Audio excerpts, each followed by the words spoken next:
Ya, kami tentu fokus pada aspek hukum ya, karena memang berkas yang harus dipelajari itu cukup tebal, meskipun setelah kami identifikasi, tim sudah melakukan identifikasi, itu sebagian besar itu mirip dengan berkas yang lama. Tadi bahkan dikatakan presentasinya cukup signifikan ya, itu mirip dengan berkas yang lama. Tapi kami tetap kami pelajari lembar demi lembarnya, kami pelajari kalimat demi kalimat seluruh berkas tersebut. Kenapa? Karena sejak awal memang ditemukan sejumlah hal yang kontradiktif dari dokumen-dokumen hukum tersebut.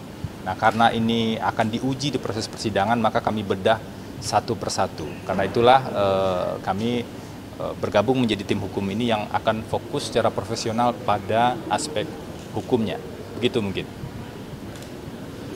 Silakan kalau ada pertanyaan lain. Atau sudah cukup? Mungkin bisa diceritakan bagaimana prosesnya Mas Febri bisa bergabung dengan tim hukum Mas Hasto, karena kita tahu kan Mas Febri juga dulu ex-jubir KPK dan mengetahui kasus ini dari internal. Ya, saya jadi advokat itu sejak sebelum masuk KPK. Jadi sejak 2012 saya sudah di 2012-2013 saya sudah disumpah sebagai advokat, dan itulah profesi yang saya jalankan saat ini. Saya pamit dari KPK pada Oktober 2020 dan kemudian secara full menjadi advokat.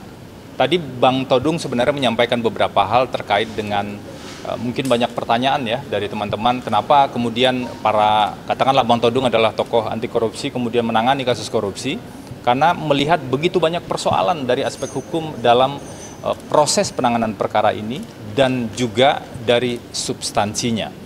Kalau terkait kami masuk kemudian pada tim hukum untuk proses persidangan perkara pokok ini, tentu sebelumnya sudah ada diskusi ya, dan kami mempelajari terlebih dahulu. Jadi kami pelajari ada 2 putusan pengadilan yang sudah berkekuatan hukum tetap, karena putusan pengadilan itulah yang menjadi pegangan paling kuat. Seharusnya bagi semua pihak itu jadi pegangan paling kuat. Dan di putusan pengadilan yang berkekuatan hukum tetap untuk 3 orang terdakwa tersebut sebenarnya sangat jelas tidak ada peran Pak Hasto Kristianto yang kemudian bisa membuat Pak Hasto dijerat sebagai pemberi suap, dan seluruh sumber dana yang diberikan pada Wahyu Setiawan menurut putusan tersebut, fakta hukum yang sudah diuji di persidangan tersebut itu bersumber dari Harun Masiku. Jadi bisa dibayangkan kalau kemudian tiba-tiba di perkara ini berubah dan ada tersangka baru dan nanti ada perubahan lagi misalnya di proses persidangan, lalu bagaimana dengan fakta sidang yang sudah ada sebelumnya? Setelah kami pelajari itulah kemudian kami cukup yakin bahwa kasus ini seharusnya diuji secara rinci dan secara detail dalam proses persidangan nanti. Mungkin itu ya.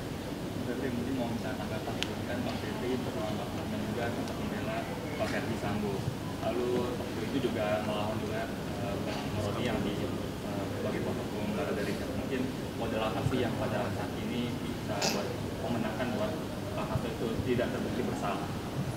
Jadi begini teman-teman, saya advokat, Bang Arman Hanis, ketua saya di AAI, sebagai advokat juga tentu saja, dan tim ini juga advokat, Bang Roni Talapesi juga advokat.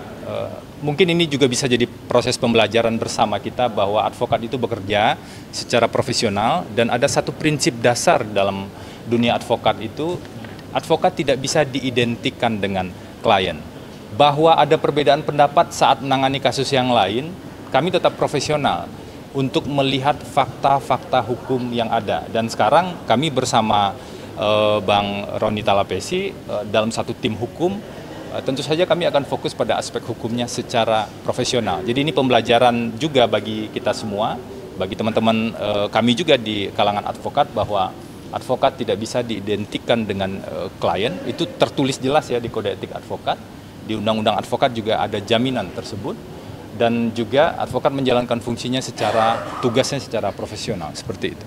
Bang Febri, ini dengan sejumlah materi dan substansi yang disiapkan dan gabungan dari tim hukum, apakah memang jika sesuai dengan apa yang disampaikan bisa membuat Hasto Kristianto ini terbebas dari jeratan hukum? Dan yang kedua, apakah pada tanggal 14 besok Mas Hasto ini akan datang Sama satu lagi Mas, Saya jawab dari yang terakhir ya, kami fokus pada aspek hukum. Karena kami diminta bergabung di sini sebagai penasihat hukum Pak Hasto Kristianto.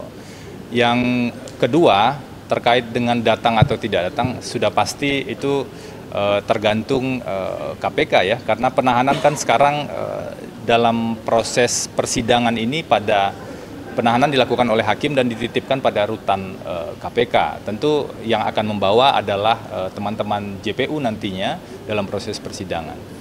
Yang ketiga, tadi pertanyaan yang awal, ini persidangan kan belum dimulai. Tapi kami memang sudah menguraikan dan sudah mempelajari begitu banyak persoalan yang ada dalam proses ataupun substansi perkara ini. Kami tidak ingin mendahului yang mulia majelis hakim untuk mengatakan ini harusnya bebas, oh ini harusnya seperti ini atau seperti itu. Kami tidak ingin mendahului itu. Yang kami sampaikan tadi adalah kami berharap, jadi ini harapan, saya pikir harapan kita semua ya, agar proses persidangan betul-betul berjalan secara berimbang, secara objektif dan menimbulkan kepastian hukum. Jangan sampai kemudian ini jadi sejarah penegakan hukum yang buruk ya.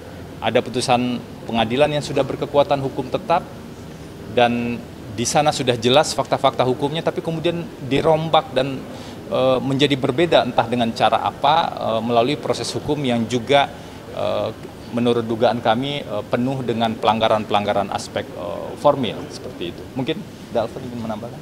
Ya, terima kasih. Mungkin saya sedikit aja menambahkan ya.